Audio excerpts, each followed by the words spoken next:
कैसे हैं आप लोग। आशा करता हूँ आप लोगों की पढ़ाई बहुत बढ़िया से चल रहा होगा। आज हम लोग डिस्कस करेंगे क्लास 8 सोशल साइंस का चैप्टर 3 हिस्ट्री का है, रूलिंग द कंट्री साइड। ठीक है, कंट्री साइड मतलब होता है रूरल रीजन। ठीक है, जिन बच्चों ने चैनल को सब्सक्राइब नहीं किया है चैनल को सब्सक्राइब कर लीजिएगा ताकि टाइमली वीडियो आप लोगों को मिलता रहेगा और मेरे को भी मोटिवेशन मिलता रहेगा और हम एक दूसरे से इंटरेक्ट भी हो सकते हैं। और जिस चैप्टर को हम ख़त्म करते हैं उसका जो है एक्सरसाइज का आंसर जो है हमारा एक साइट है www.fullexpand.com। इस पे हम अपलोड करते हैं चैप्टर ख़त्म होने के बाद, ताकि जो है आप लोग वहाँ से जो है क्वेश्चंस को आंसर को देख सकते हैं और टाइमली अपनी पढ़ाई कर सकते हैं। दीपक एकेडमी में आप लोगों का स्वागत है। अब हम स्टार्ट करते हैं। तो जैसा कि इससे पहले वाले चैप्टर्स में हमने ये देखा था कि कंपनी जो है क्या करती थी कि कंपनी को अपने ट्रेड के लिए जो है उसको जो है कुछ कंसेशन का जो है रिक्वायरमेंट होता था और जो राजा जो टेरिटरी उसको कंसेशन दे देता था उस एरिया में ट्रेड करने के लिए, तो उसके साथ उनका रिलेशन सही रहता था। लेकिन जो अपोज करता था उनके साथ ये लोग जो है अटैक करके उस टेरिटरी को अपने कब्जे में ले लेते थे और अपने हिसाब से ट्रेड को करते थे। तो इन्होंने उसी स्ट्रगल करते करते जो है कंपनी जो है अब उनकी जो है दीवान बन गई। द कंपनी बिकम्स द दीवान। तो ये कब हुआ? ये जो है ऑन 12 अगस्त 1765 को the Mughal emperor appointed the East India Company as the Diwan of Bengal. ठीक है, उनको जो है बंगाल का दीवान जो है बना दिया गया। और ये जो पूरा जो है ये एक सेरेमनी में ये पूरा डिक्लेयर हुआ था जिसमें रॉबर्ट क्लाइव के कुछ रिप्रेजेंटेटिव थे और जो है मुगल एम्परर के जो है कुछ रिप्रेजेंटेटिव थे और इसमें जो है कुछ इंडियन भी एज ए विटनेस थे। और इसको तो एक जो है ऐसे हिस्ट्री में जो है एक मैजेस्टिक तरीके से दिखाया गया है, मतलब शानदार तरीके से भव्य समारोह जो है हुआ था। उसमें जो है इनको दीवानी का जो है वो राइट जो है दिया गया था। ठीक है, तो जब इनको दीवानी मिल गया तो क्या इनको राइट मिल गया? इनका मेन राइट था as the Diwan the company became the chief financial administrator. अब जो है वो चीफ फाइनेंशियल एडमिनिस्ट्रेटर हो गए, मतलब उस एरिया में जितने भी फाइनेंशियल एक्टिविटी जो है होंगी उस पे जो है कंपनी का कमांड था, उसमें और किसी का इंटरफेरेंस नहीं होगा। Of the territory under its control.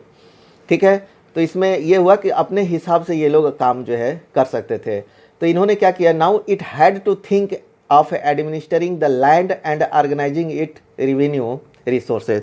अब जो है इन्होंने क्या किया कि अब इन्होंने लैंड को कैसे यूटिलाइज करना है और उससे जो रिसोर्सेज जो आ रहे हैं कैसे उसको यूटिलाइज करना है, इसके बारे में इन्होंने प्लानिंग स्टार्ट कर दिया। ठीक है, this had to be done in a way that could yield enough revenue to meet the growing expenses of the company. और इन्होंने अब ये देखा कि कैसे हम जो है ज़्यादा से ज़्यादा रेवेन्यू जनरेट कर सकते हैं ताकि कंपनी की जो भी रिक्वायरमेंट है उसको पूरा किया जा सकता है। A trading company had also to ensure that it could be the product it needed and sell what it wanted।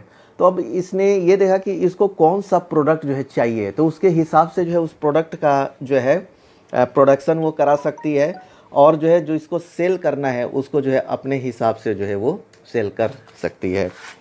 तो अब लेकिन इसमें क्या हुआ कि over the years the company also learned that it had to move with some cautions.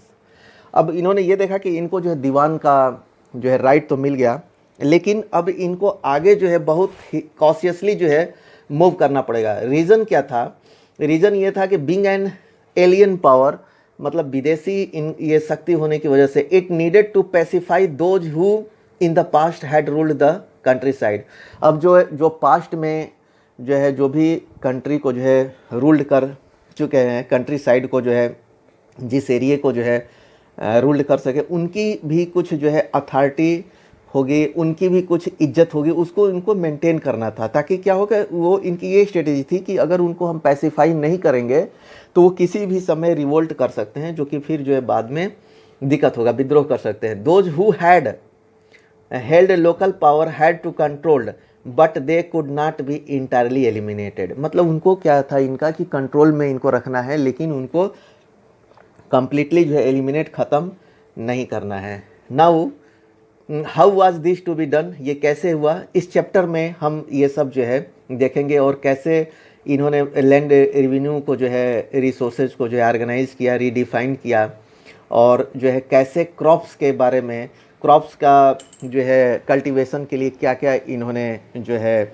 Reforms वगैरह किए, इस चैप्टर में हम अभी देखेंगे इसको। कि revenue for the company, company ने जो है कैसे रेवेन्यू जो है अपने जनरेट किया अपने एक्सपेंडिचर को मीट करने के लिए, पूरा करने के लिए। The company had become the diwan but it still saw itself primarily as a trader.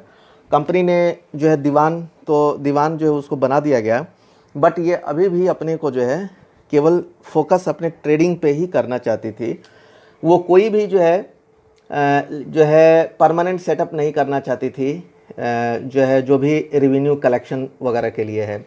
It wanted a large revenue, इसको रेवेन्यू तो चाहिए था, but was unwilling to set up any regular system of assessment and collection. कोई भी regular system के लिए और assessment के लिए सेटअप ये करना नहीं चाहती थी। वो चाहते थे कि ये पूरा फोकस जो है उनका जो है केवल ट्रेड पे ही रहे। The effort was to increase the revenue as much as could be and buy fine cotton and silk cloth as cheaply as possible. इनका मेन मोटो यही था कि कैसे ज़्यादा से ज़्यादा रेवेन्यू को जनरेट किया जाए, और जो है जितना भी हो सकता है काटन और सिल्क, जो कि उस समय इंडिया में बहुत ज़्यादा होते थे और उनकी क्वालिटी भी बहुत फाइन थी, उसको जो है कैसे सस्ते में ख़रीदा जाए।